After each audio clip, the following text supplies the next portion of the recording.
Carmelo Anthony's return to the starting lineup and barrage of game-winning threes has put a lot of tears into his haters' eyes.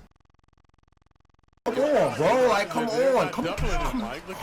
Why are y'all not doubling? Why are y'all not doubling me? That fall-away, fade-away has no mellow, jello, bellow. A few years back, when Carmelo was on the Rockets, he had his worst game maybe of his career. He was 1 for 11, missed every open three, and since Houston changed his offense, he didn't really shoot a lot of mid-range shots like he normally does, so he was just overall a mess. And the only basket he scored when he was 1 for 11 was a goaltend, so he didn't actually put the ball through the hoop once in that game. A fully healthy Rockets team with CP3 got dropped by the Thunder without Russell Westbrook, 98-80, and Melo was a -20. So at the time, you couldn't really blame Houston when they said, okay, enough is enough, get rid of this guy.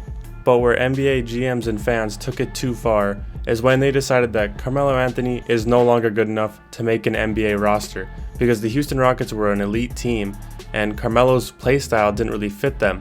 But to say that he can't play anywhere, now that's a stretch. And of course, there were talks around the league of him not being able to accept his role. You know, starting at the 4, or the concept of starting at the 4, or even coming off the bench. And the second question is... Who, me? Oh. I guess that answers that part. I mean, I don't know where that started, where that came from. Hey, P, they said I got to come off the bench. But the fact that he literally went to the Rockets front office before they cut him and said to them, hey, I'll accept any role you give me. I understand I played horribly and I want to make a change. And they said, nah, we're good. So the fact that he literally went up to them and said he was willing to make a change, that should have signaled to other teams that he was willing to accept whatever role that they were going to give him. It took a season and a half for Carmelo Anthony to return to the basketball court, and when he did not waste that opportunity. He instantly came back into the starting lineup for the Portland Trail Blazers, a playoff team, mind you, let alone they are an 8th seed, but that's still a playoff team. So it went from Melo can't play to Melo can start on a playoff team. So how would NBA fans and analysts react? Well, Max Kellerman apologized to Carmelo Anthony like a normal person, but most haters of Carmelo's actually moved the goalposts. They said he still can't play defense, which we knew, and they said he would never make an All-Star game.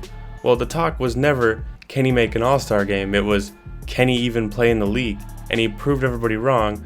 So of course, we have to change our standards now, don't we? Instead of giving a guy credit. So instead of hating on him, how about we talk about his return to the league? Carmelo Anthony made his return to the NBA against the Pelicans last season. And after that game, all the media outlets and a lot of NBA fans were asking if he should just hang it up completely. That's right, he scores 10 points and y'all are saying he should retire.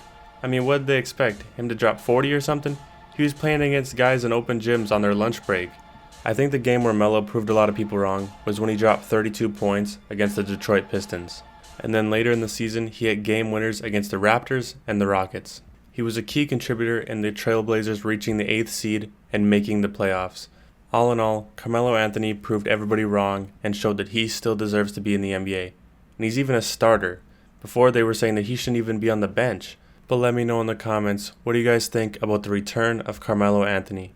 Make sure to leave a like if you enjoyed this video and subscribe for more NBA content just like this.